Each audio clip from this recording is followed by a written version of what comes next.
You can see I'm in with our Deathlayers today.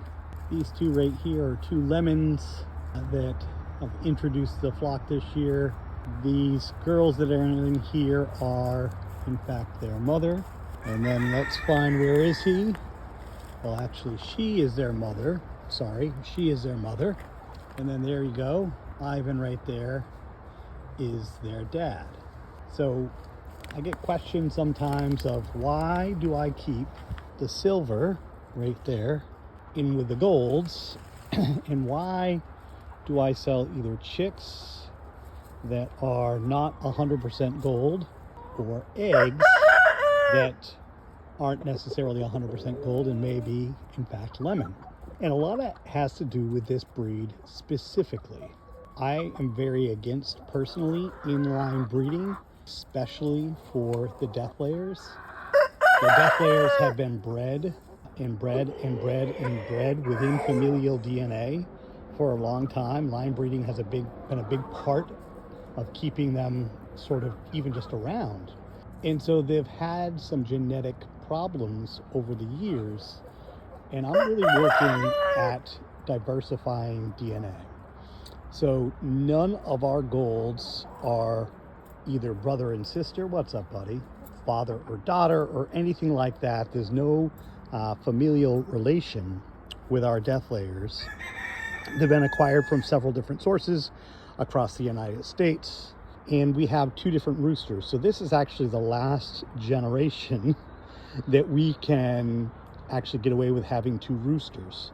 So we've got our other gold Deathlayer rooster, Biggie, who will be moving into this flock and being the main breeding rooster next year, because this guy, Ivan, is going to have two daughters, maybe even three daughters, we'll see, as part of this breeding flock next year. And I don't want him to breed back with his daughters.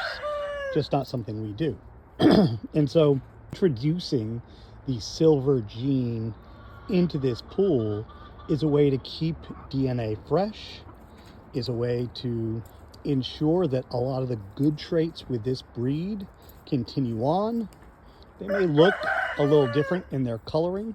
They might be lighter or darker gold. They might even be bordering on lemon. You can barely see the girls back there. But I feel, and we feel, it's really important to keep the bloodlines as unique as possible within this group to help get rid of some of the genetic deficiencies, leg problems, unexpected short flight span. A lot of them have very long lifespans, but then you'll have the occasional one that just dies unexpectedly, and you're kind of wondering why.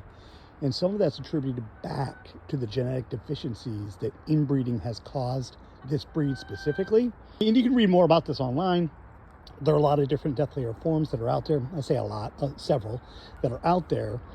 And so one thing we really try hard and really work hard at doing is preserving this breed, but also making it hardier by introducing new bloodlines, new DNA, whether it be silver or gold or a mixture of the two. Something that we're going to continue to do. So know when you buy from us, that's what you're buying.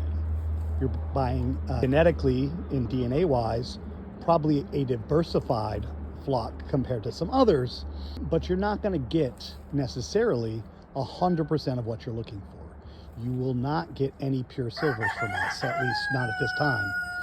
You might get some pure golds with us, but you might also get some lemons that are mixed in there. And if that's not for you, understandable. But I suggest you do research on inbreeding specifically within the Deathlayer breed, other breeds as well, but the problems that it's causing with this breed, and hope that you consider that before you're making your purchases.